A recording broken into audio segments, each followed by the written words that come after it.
Hello and welcome to the social media marketing update for March 2025. My name is Alison and I'm a social media consultant and founder of Avocado Social, which is our social media consultancy, which is 10 years old. And as you can see here, we've worked with a wide range of businesses over the past 10 years, including hospitality brands like POB Hotels, Heineken, Soho House. We've worked with universities, beauty brands, online retailers, and many, many more.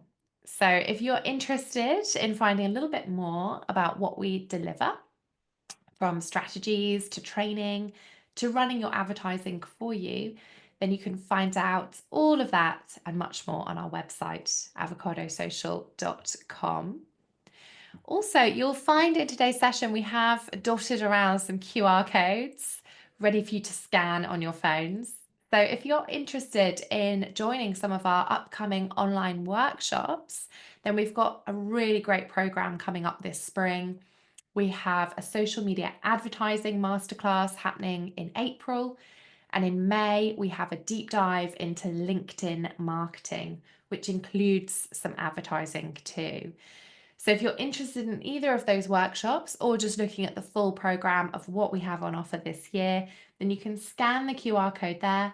But we will be posting the link to our workshops a little bit later on in the chat. So as usual, we have a huge variety of social media updates for you this month.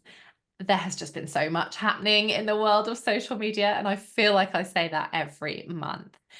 So we've really whittled it down to the top 10 things that we think you need to know as social media marketers in 2025. So we've got lots of practical updates, some updates on some new features, particularly on LinkedIn and YouTube, a couple of tests that are happening at the moment. And of course, at the end, we've done a little bit of a deep dive into a topic which we've been doing some training on recently for one of our clients, all around accessibility in social media. So lots to think about. So the first update this month is Instagram's original aspect ratio for carousels. Now, you might be thinking carousels work really well on Instagram, but one of the limitations with them is that you do have to choose the same aspect ratio for all of those images in the Instagram carousel, which can lead to some annoying updates and annoying decisions that you have to make around cropping. So, Instagram has recently updated to allow carousels to be shared in lots of different aspect ratios. So, each image can be a different size in that same carousel. This was an update that happened for a few creators last summer, but then it disappeared. There were a few complaints that if you were using a carousel that had a variety of aspect ratios used, that you couldn't boost the post. So Instagram took the feature away and they've since just relaunched it. You might have seen this pop up which says get the full picture. And this now allows you to choose a carousel which has a variety of different sized images in it. So rather than having to do some unwanted cropping, you can now feature images that are portrait, that are square, that are in their original aspect ratio, all in one carousel, as you can see here in the video. So this should be great if you are focused on sharing some high quality imagery across your account. And we know that carousels are one of the top performing pieces of content that you can share on Instagram alongside Reels. So do give this a go. But one thing that we would recommend is thinking about that first slide of your carousel. The first slide of your carousel is the most important, as this is the one which is going to entice people in to watch the rest of your storytelling. So we would always recommend that that first slide is the 4:5 ratio. So 4:5 aspect ratio is what you see on the grid now. This aligns with the new tall grids that we are seeing. I would definitely not recommend that you used a landscape image, like in this example, as your first slide. So let's take a look at some quick examples. You can see here Hospitality Action did use a landscape image as their first slide. And what that does is it creates a lot of white space on Instagram. When someone's scrolling through their feed, where there's a lot of competition now in order to get as many views as possible, ideally you want something that's going to take up this full area and really entice people in to your post. So with the Hospitality Action update here, you can see the second slide that they shared actually was in a different aspect ratio. Moving on to the middle, we've got Bovey Castle, which is one of the Pride of Britain hotels, using some beautiful imagery in their carousel here. And they've used slightly different aspect ratios because on the first slide, you can see that there is a tiny weeny bit of white space around the images. Patagonia have used only landscape images here, and again some slightly different aspect ratios because we have got a couple of white borders going on there. So do just be really aware of the size of the images that you're going to use, and remember it's that first slide that is the most important, as this is what's going to entice people in. So I'm being asked quite a lot at the moment about Instagram's new Edits app. This app is not fully available yet, so hold your horses, but it is set to be coming very, very soon. In fact, we reported in our update last month in February that the app would be launched in March. Unfortunately, they have pushed this back, and the ETA is now the 30th of April. So we are going to have to wait a little bit longer for Instagram's new video editing app to be launched.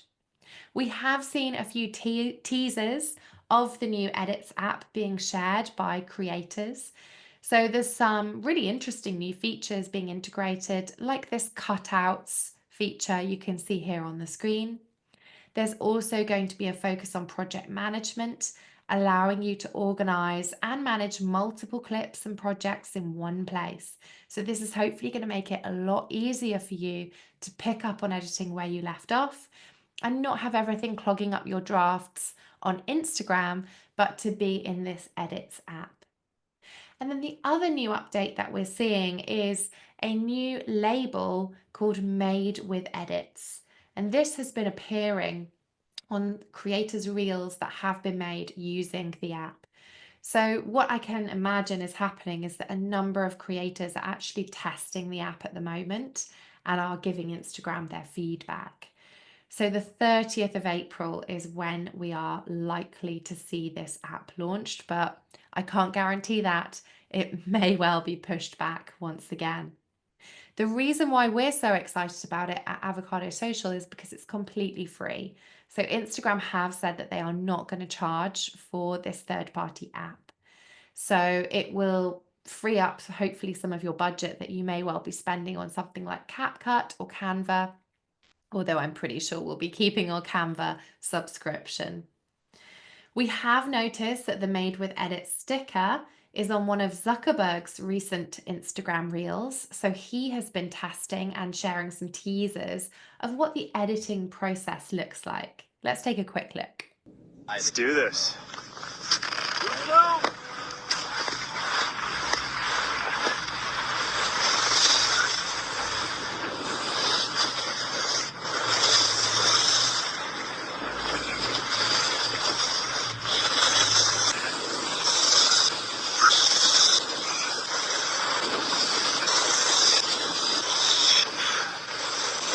That was fun. So it looks pretty similar to something like CapCut in its user experience there. Nothing, wildly amazing at this point about it, but I am pretty excited about some of those new features that they've been teasing this month. I often get asked if you use a third-party app to edit your videos, does that mean that the video won't perform as well on Instagram? And this is what the head of Instagram had to say. We do not penalize content for being created in other apps. There's a rumor that we do, that if you create content elsewhere and you post it on Instagram, that we downrank that content. I want to be clear, we want to build the best tools that we can for creators to make content using Instagram, but if you want to make content elsewhere, that is totally fine with us. We are not going to downrank that content. That said, I do want to also be clear that if you do post on Instagram and there is a watermarked logo in the reel or on the content, that will be ranked lower in feed. So if you want to maximize reach, make sure you avoid watermarked logos. More advice coming soon. Peace. So the answer is no. Your video will not be downranked, or the engagement won't be affected if you do use a tool like CapCut, or if you do use their new Edits app once it's available. But the really important thing to note there is if you leave watermarks, so for example, the TikTok watermark on your content and you post that to Instagram, they will of course downgrade that. So you just want to make sure that none of your content has watermark on it.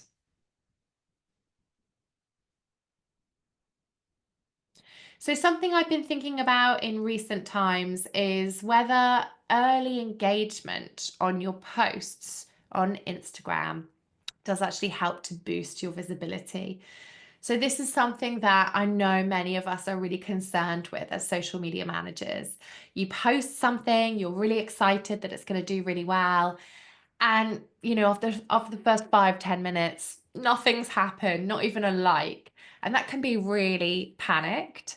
So Hootsuite has done a recent report and conducted some research into if an Instagram post does receive engagement within the first hour, does that mean that it's more likely to increase its reach? So looking into how the algorithm is working. Their experiment involved posting 3 carousels per week for 2 weeks on a single Instagram account at 7 o'clock every time they posted. So I think that's a really interesting experiment to make. There's not too many changes there in terms of time and also in terms of the style of post. It was always a carousel. Week 1 served as the control. So they posted without any extra engagement or effort. And in week 2, they made specific efforts to boost engagement in the first hour. So they did things like DMing the post to some of their friends, sharing the post in their stories with a call to action, commenting on the post, and quickly replying to any comments that were left on the post. So the likes, comments, shares, saves, and the reach of the post were tracked after 1 hour and after 24 hours. And here are the results. So you can see with the control group, that's week 1, the average reach of the posts after an hour was just 18.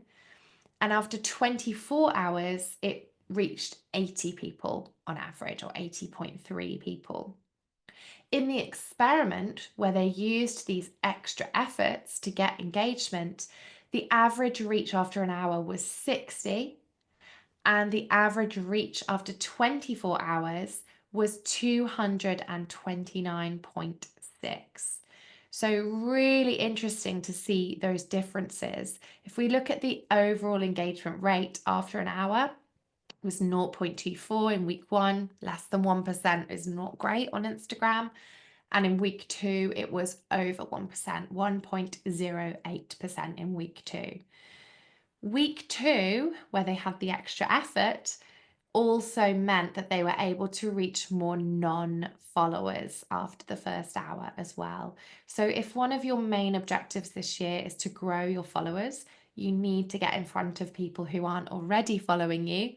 Therefore, putting in extra effort in that first hour to significantly boost your engagement and reach is going to help you attract more followers. Hootsuite have actually shared 7 tactics to help you boost early engagement on Instagram. So we've put these together in a handy chart here.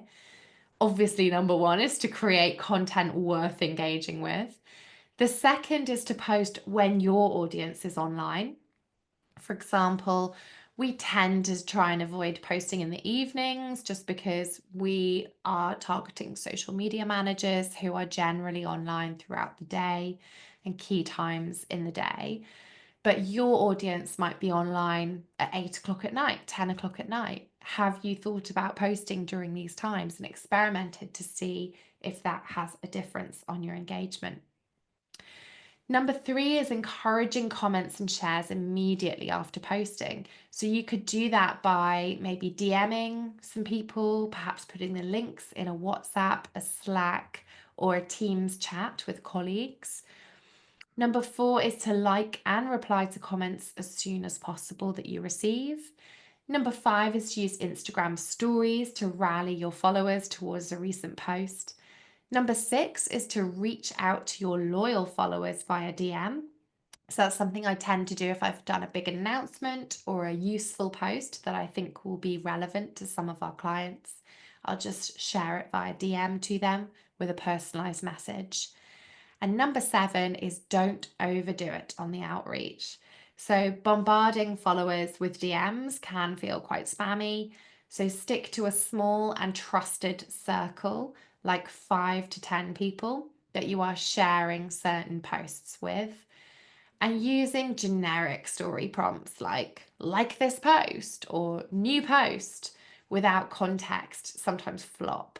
So tie them into your post's theme if you can.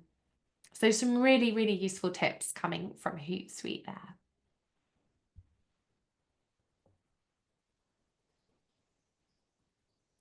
Moving over to LinkedIn, one of the things that LinkedIn is looking to improve this year is, of course, its search functionality.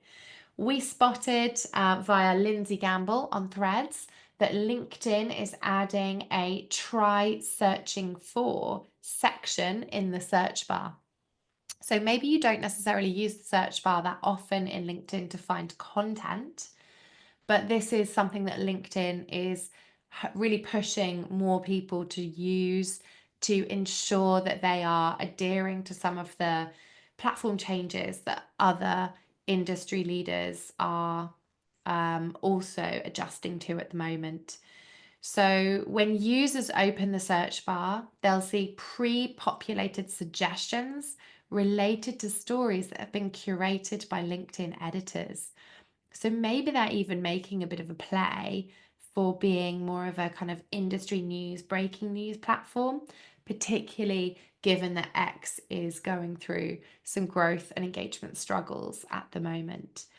So do look out for this new feature. Let's try and have a look and see what is being suggested to you in terms of those pre-populated suggestions, and click on a few to see what kind of content comes up from your network and also what's available on LinkedIn. These updates massively reflect the increasing power of social search. We called out this as one of our 2025 trends this year, that there will be a rise in social search for 2025.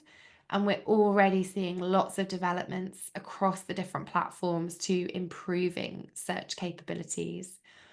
This post from Sophie Miller at Pretty Little Marketer was shared this week on LinkedIn, which states social media platforms aren't social networks anymore, they're search engines.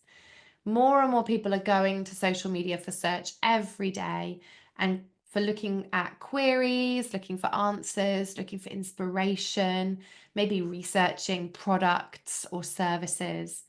And TikTok is saying that 40% of Gen Z are searching on TikTok first rather than on Google.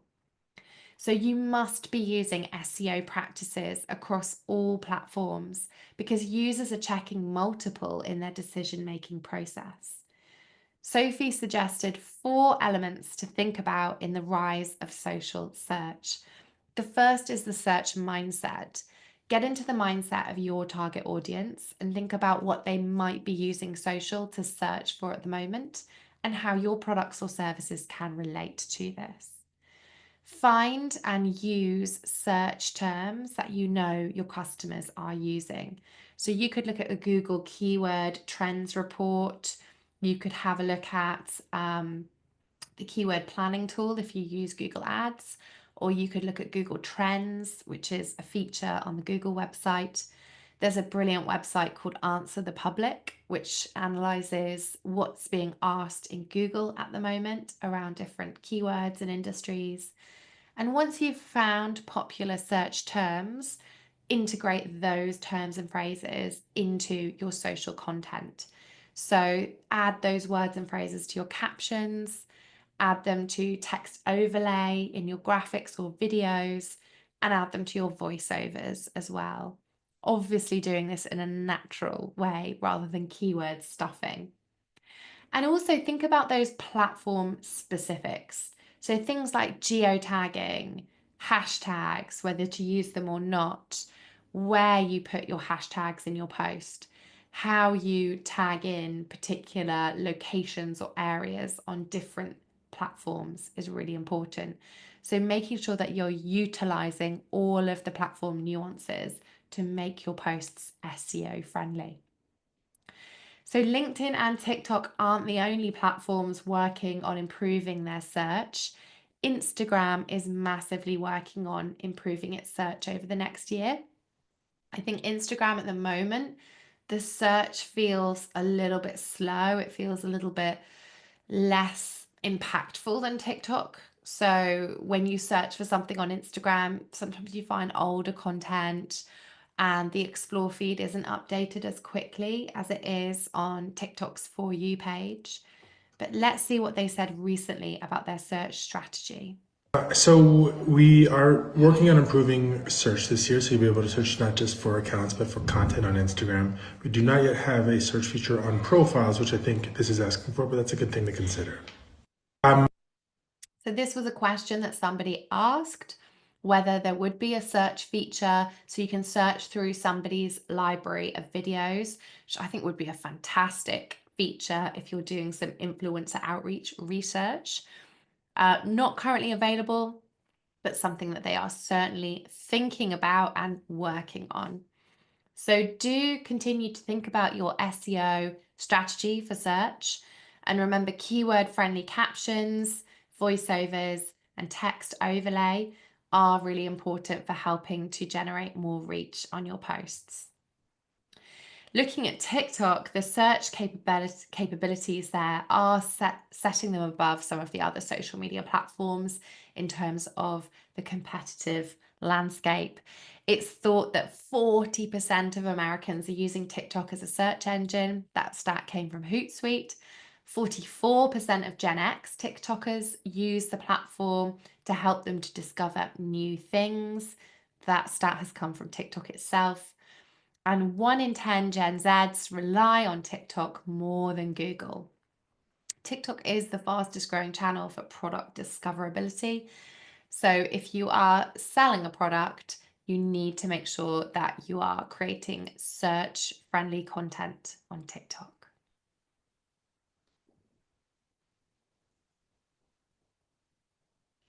So this one is relevant for those of us that are carrying out advertising on LinkedIn at the moment.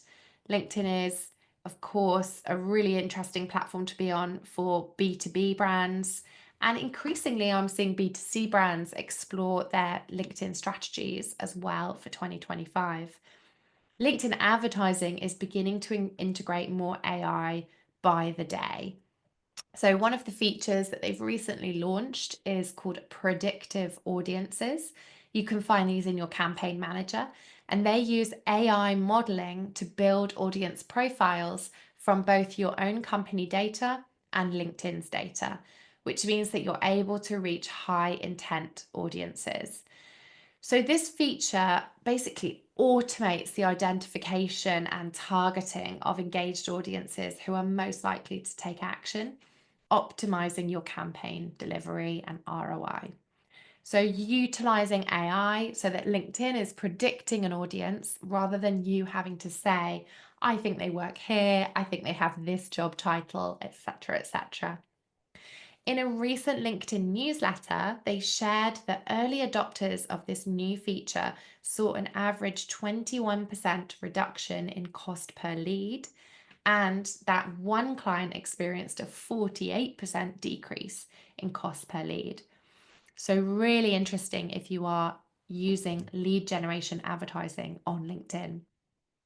So, how do predictive audiences work? Well, they analyze on platform engagement, looking at things like what your audiences are clicking on, what they watch, what they comment on, as well as combining that with your own data like contact lists, conversion data, and lead generation forms to identify patterns and create new audiences who are predicted to take similar actions. This new audience has recently expanded to include company lists and retargeting sources as well, basically offering more ways to leverage your data. So, if you are running any advertising campaigns on LinkedIn at the moment that have a lead generation objective, predictive audiences are definitely something to try out.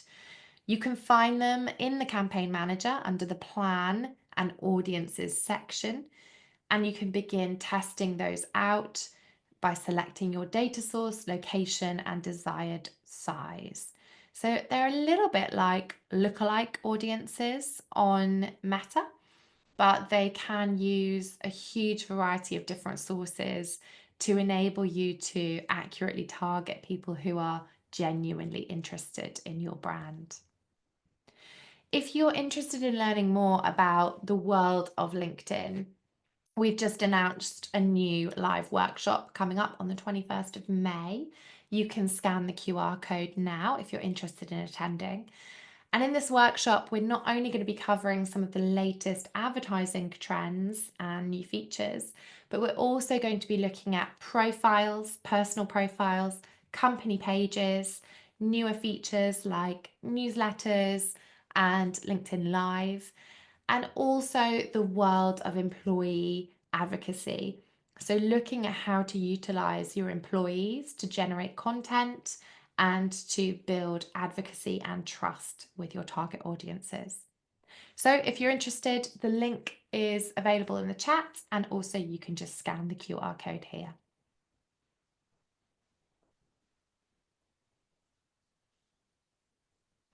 So I wanted to talk a little bit about YouTube shopping today because we're seeing some new features and tests happen with YouTube shopping. According to Digiday, YouTube is actively investing in social commerce despite some initial challenges. So YouTube shopping isn't a new thing, but it's something that they're constantly reiterating and working on changing to make it a smooth process. The idea is that you're able to watch a YouTube video and then easily see the products that are being spoken about, click on the links and buy. It seems that TikTok is the king of shopping right now, with a huge rise in TikTok Marketplace and TikTok Lives, particularly here in the UK over the last few months. But YouTube is investing in their long-term strategy and is very aware that they don't want to be left behind on social commerce. They're focused at the moment on redefining their existing features to make shopping while watching videos as seamless as possible. So, one of the things that they are doing is they are observing some of their tests happening in Southeast Asia. So, they've recently expanded YouTube shopping affiliate programs in Indonesia, Thailand, and Vietnam, where viewers can purchase products via embedded links. So you can see the images here of how this looks. If Southeast Asia experiment proves successful, elements of it could be introduced into the Western markets, including the UK this year. YouTube first launched its shopping channel in South Korea in June 2023, featuring around 30 brands with a focus on live shopping, but that hasn't come across to the UK yet. I think they're still working on getting it just right before they do launch it in some of the Western markets as well. In the US, the shopping affiliate program was expanded last year to include more US-based creators. So you might remember partnerships with Kylie Jenner and Mr. Beast being utilized. And this was with a partnership with Shopify. So creators had to be using Shopify if they wanted their products to be tagged in their YouTube videos. And you can see examples from Mr. Beast here. So the team is designing its commerce product as well so that it can offer a second screen experience where viewers can see a product on their TV and then use their phone to check the price and make a purchase. I think that's really interesting as well, as we've recently discovered, particularly in the US, that actually the most popular device for watching YouTube on at the moment in the US is televisions. So YouTube is actually being watched more on TV than it is anywhere else on any other device, phone, iPad, computer.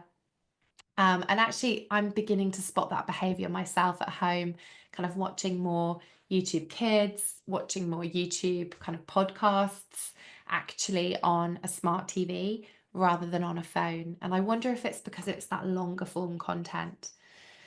So, some of the tips that YouTube has recently shared is that, well, first of all, they're aiming to replicate the success of WeChat in China into the Western world. So, that's kind of their big aim.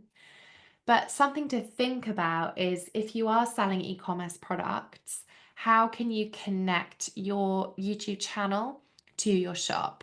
So, how are you driving traffic back to your shop? Can you tag products in your content, in your videos? Maybe at the moment, if that integration isn't available for you wherever you are in the world, it's more about making sure that your descriptions on YouTube have the relevant links in them. Maybe you've got a good URL link going through to your shop on your channel banner. You can also join the YouTube affiliate program as well if you are interested in doing so. So, a few more tips coming out of YouTube shopping, but we'll certainly keep you posted on any new launches of that in the UK.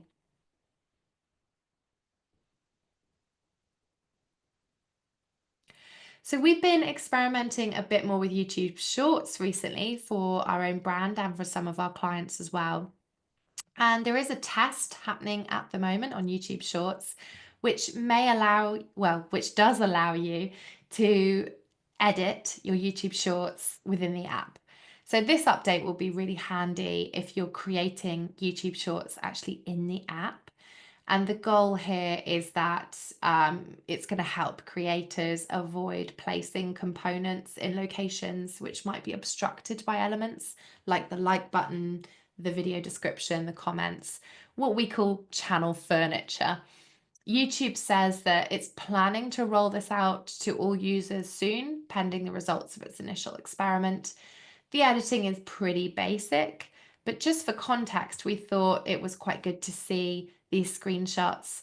YouTube on the left here has a lot more elements in the UI that could obscure your video compared to Instagram on the right.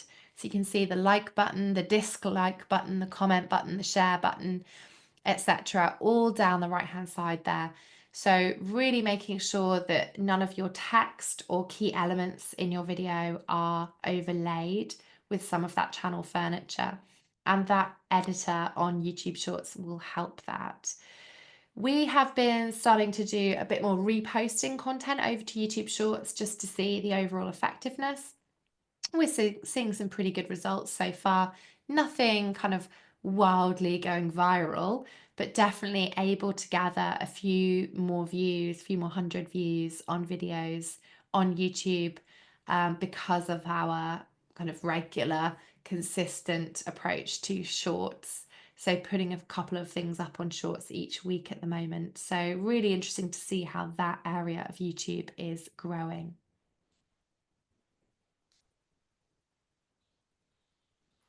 One of the questions that we get asked a lot is how long should social videos be? And this is really interesting because social video is currently getting a lot longer.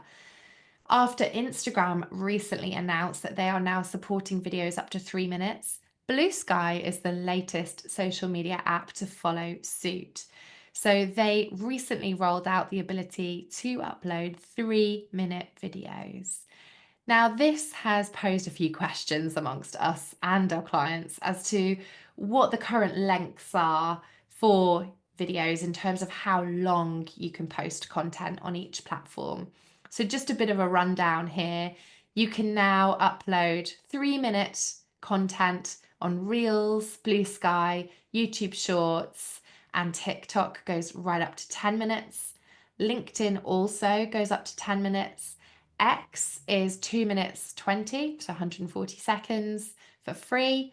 But premium subscribers to X can now upload up to 4-hour long content on X, and up to 10 minutes long on Android. So 4 hours on iOS or x.com and 10 minutes on Android. So I'm not quite sure why there's such a difference between iOS and Android there. But that, of course, is only for premium subscribers. So this poses the question, are videos in social getting longer? Should they be longer? Well, this is something that a few brands have started to do some analysis into, including Buffer. And according to Buffer's analysis of more than 1 million TikTok videos, they found that shorter videos do dominate the platform, with around 86% of the videos posted to the platform being under a minute in length. But their analysis found that videos longer than 60 seconds tend to get at least 43% more reach and 63% more watch time than shorter videos. So essentially, if you want to get noticed on TikTok, short videos work really well. But if you want to engage people and get them watching for longer, get them properly invested in your brand story or message, longer videos may well work here. So the approach is to have different videos for different objectives. So if you're really focused on building your followers at the moment, you'll want to have quite a lot of short, sharp videos that just engage people, get noticed, brand awareness, perhaps invite people to your feed. Whereas if you're looking to convert followers into long-term customers, then longer videos allow you to tell more of your brand story. The best thing really is a blend of both. So despite Meta's recent expansion to 3-minute long reels, one of the things that we noticed at Avocado Social this month is that you can only use 90 seconds of the same song in their app editing due to music licensing agreements. So if you're using a 3-minute long reel and you're hoping to put some trending music on that, at the moment it's virtually impossible because of the music licensing agreements. Now, you could get around this by adding commercial music or adding music that's commercially available in a third-party app like CapCut or Canva, but you're then potentially missing out on that additional boost in reach because it's a trending audio. So there is a little bit of a kind of balance there as to what you're trying to do with your video.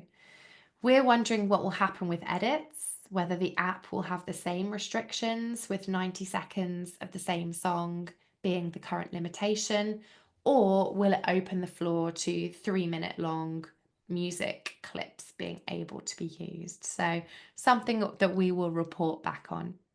If you do hit this error message, then as I said, the get around would be to find a commercially available music track that's 3 minutes long or longer via a third-party app like CapCut or Canva, or you could just not have any music on that video and just purely use voiceover.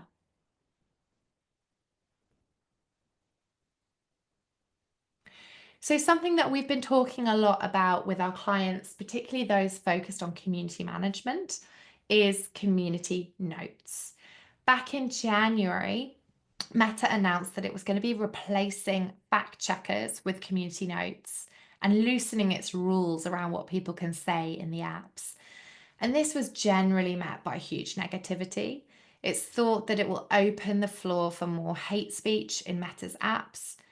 But they're rolling ahead with this, and community notes are currently being tested in the US. Here in the UK, you can currently sign up to the waitlist to be one of the first to use them. So the link for that we will share in the chat, but they will be asking you to sign up on the waitlist for each of their Meta platforms separately. So if you want to be one of the first to be able to use Community Notes, then I would suggest that you sign up for each of the platforms. But will they actually work at keeping the platforms safe from misinformation and unsafe content? The jury is certainly out. Bloomberg did a recent analysis of Community Notes on X, which have been available for a couple of years now, and they were looking at Community Notes between February 2023 and 2025. And they said in this quote that the system has fallen short of counteracting the incentives, both political and financial, for lying and allowing people to lie on X. Community Notes are under relentless and prolonged attacks, and the credibility of them is basically undermined. Can they actually be trustworthy? So very, very worrying to hear that basically Bloomberg Opinion has done this analysis and basically doesn't think that Community Notes work on X. According to their analysis, they were finding that fewer than 10% of Community Notes were being marked as helpful. And also that a major factor that many notes that they found as to why they're unhelpful is that many published notes are later unpublished, often due to user disagreements.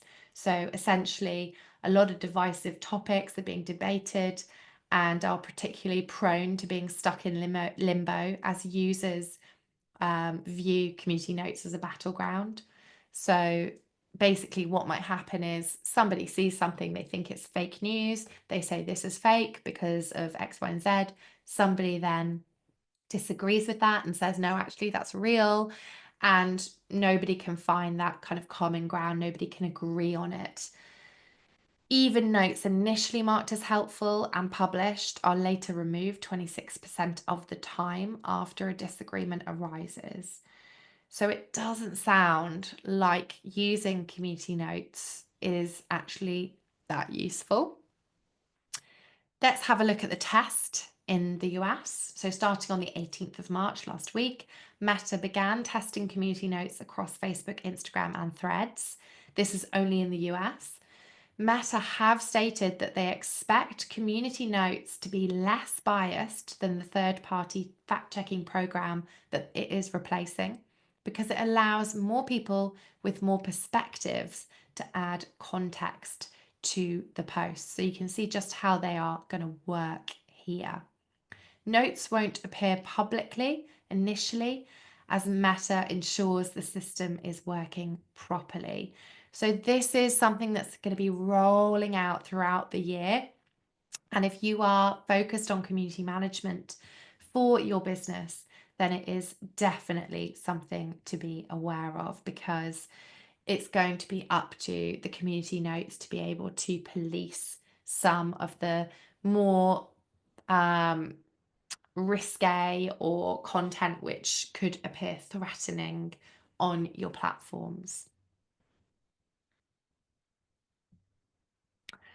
Okay, so this month I thought we'd do a bit of a deep dive into a topic which I've recently been investigating much more of lately: accessibility.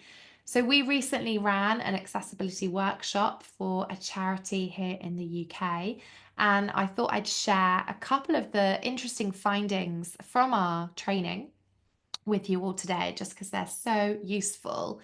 In the UK, more than 2 million people are living with sight loss, and over 18 million people are deaf or have hearing loss or tinnitus.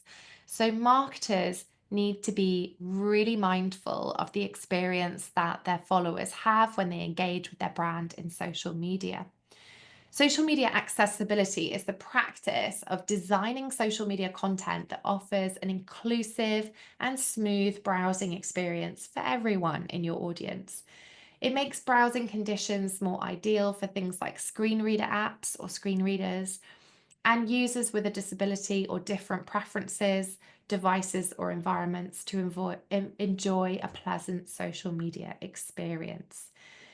So let's think about how you can make your content more accessible to the 62% of adults with a disability who are reporting to owning a laptop and using a smartphone. The first is, of course, adding captions and transcripts. So making sure that your captions are visible, that they aren't in any of those unsafe zones, or they don't interrupt any of the existing channel furniture. And using nice stylized captions or different colors other than just white can also help those captions to stand out. Also, don't make them too small either. Remember that a lot of people are actually, struggling to read what's on their screen. So try and make them big and bold where possible. Also, thinking about the color contrast of your captions. So I mentioned there, not always using white, or if you are going to use white, thinking about using shadowing or using a block background color. So here's some examples from Sprout Social about high versus low contrast text and backgrounds. So thinking about whether black or white text stands out better, which has the highest contrast, because that is what's going to make your posts and videos accessible. And then over on the far right, not using any fonts that are, too wacky or stylized that make your content really difficult to read as well. So one of the other things that we've been thinking about recently is these fancy fonts that you do tend to see crop up either on Instagram or Facebook or LinkedIn. LinkedIn in this example. And these fonts aren't available within the platform itself. You have to go to a third-party website like Fancy Fonts in order to have these created for you. But they're not great. Screen readers don't always pick up on them. So if somebody is using a screen reader app, the font might not actually be readable to them. And also, one of the things I've noticed is they're often used a lot by scam and spam accounts. So it does add a layer of credibility issues to your content. Definitely format posts using new line breaks, and you could even consider using emojis as bullet points, but be mindful not to litter your post with too many emojis. Again, a nightmare for screen readers. And using short and clear sentences makes your content very accessible. Keep your hashtags to the end of the post if you are still continuing to use hashtags, although given the rise of social search, I don't think hashtags are going to be here for too much longer. But rather than interrupting and making your content very kind of stagnated and difficult to read, put the hashtags at the end on a separate line. So here's some examples of perhaps using, a lot of emojis here, which is maybe slightly too many. That doesn't always make your content as accessible because a screen reader will read out the name of the emoji. So it might say green tick and then whatever it is you want to say.